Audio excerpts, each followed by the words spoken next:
It was the spring of last year, and Lady Bardolph was making a morning visit to Lady Street Julian's.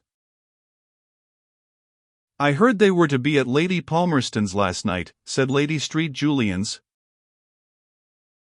"No," said Lady Bardolph, shaking his head, "they make their first appearance at De Lorraine House. We meet there on Thursday, I know." "Well, I must say," said Lady Street Julian's, "that I am curious to see her. Lord Valentine met them last year at Naples." "And what does he say of her?" "Oh, he raves. What a romantic history! And what a fortunate man is Lord Marny!" "If one could only have foreseen events," exclaimed Lady Street Julian's. "He was always a favorite of mine, though. But still I thought his brother was the very last person who ever would die. He was so very hard." "I fear Lord Marny is entirely lost to us," said Lady Bardolph, looking very solemn. "Ah! He always had a twist," said Lady Street Julian's, "and used to breakfast with that horrid Mr. Trenchard, and do those sort of things. But still, with his immense fortune, I should think he would become rational." "You may well say immense," said Lady Bardolph. "Mr. Ormsby, and there is no better judge of another man's income, says there are not 3 peers in the kingdom who have so much a year clear. They say the Mowbray estate is 40,000 a year," said Lady Street Julian's. "Poor Lady de Mowbray! I understand that Mr. Mountchesney has resolved not to appeal against the verdict." "You know he has not a shadow of a chance," said Lady Bardolph. "Ah! What changes we have seen in that family! They say the writ of right killed poor Lord de Mowbray, but to my mind he never recovered the burning of the castle. We went over to them directly, and I never saw a man so cut up. We wanted them to come to us at Firebrace, but he said he should leave the county immediately. I remember Lord Bardolph mentioning to me that he looked like a dying man." "Well, I must say," said Lady Street Julian's, rallying as it were from a fit of abstraction, "that I am most curious to see Lady Marny." The reader will infer from this conversation that Dandy Mick, in spite of his stunning fall, and all dangers which awaited him on his recovery, had contrived, in spite of fire and flame, sabre and carbine, trampling troopers and plundering mobs, to reach the convent of Mowbray with the box of papers. There he inquired for Sybil, in whose hands, and whose hands alone, he was enjoined to deposit them. She was still absent, but faithful to his instructions, Mick would deliver his charge to none other, and exhausted by the fatigues of the terrible day, he remained in the courtyard of the convent, lying down with the box for his pillow until Sybil, under the protection of Egremont herself, returned. Then he fulfilled his mission.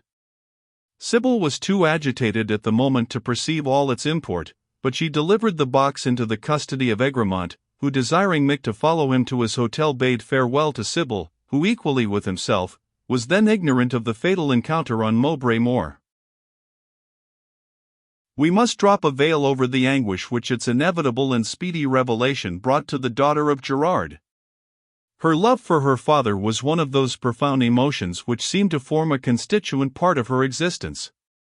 She remained for a long period in helpless woe, soothed only by the sacred cares of Ursula. There was another mourner in this season of sorrow who must not be forgotten, and that was Lady Marny.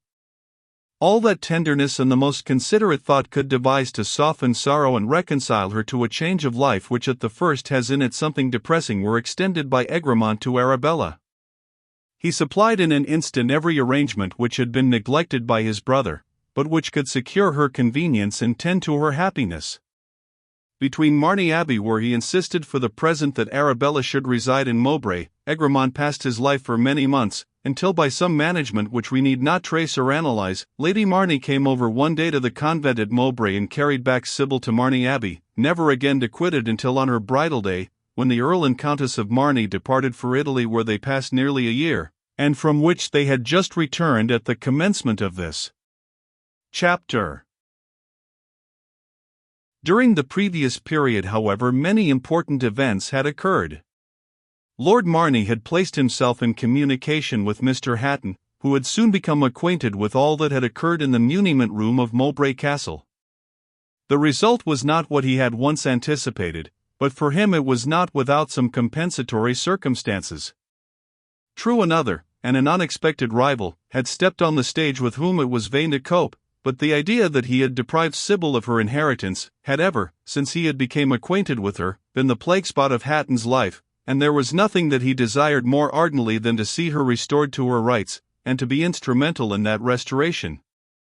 How successful he was in pursuing her claim, the reader has already learnt. Dandy Mick was rewarded for all the dangers he had encountered in the service of Sybil, and what he conceived was the vindication of popular rights. Lord Marney established him in business, and Mick took Devilsdust for a partner. Devilsdust, having thus obtained a position in society and become a capitalist, thought it but a due homage to the social decencies to assume a decorous appellation, and he called himself by the name of the town where he was born. The firm of Radley, Mowbray, and Company is a rising one, and will probably furnish in time a crop of members of Parliament and peers of the realm. Devilsdust married Caroline, and Mrs. Mowbray became a great favourite. She was always perhaps a little too fond of junketing, but she had a sweet temper and a gay spirit, and sustained her husband in the agonies of a great speculation, or the despair of glutted markets. Julia became Mrs. Radley, and was much esteemed. No one could behave better. She was more orderly than Caroline, and exactly suited Mick, who wanted a person near him of decision and method. As for Harriet, she is not yet married. Though pretty and clever, she is selfish and a screw. She has saved a good deal and has a considerable sum in the savings bank, but like many heiresses she cannot bring her mind to share her money with another. The great measures of Sir Robert Peel, which produced 3 good harvests, have entirely revived trade at Mowbray.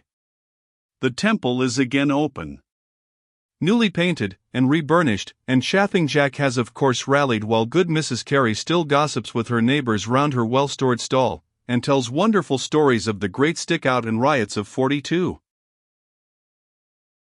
And thus I conclude the last page of a work, which though its form be light and unpretending, would yet aspire to suggest to its readers some considerations of a very opposite character. A year ago, I presume to offer to the public some volumes that aim to call their attention to the state of our political parties, their origin, their history, their present position.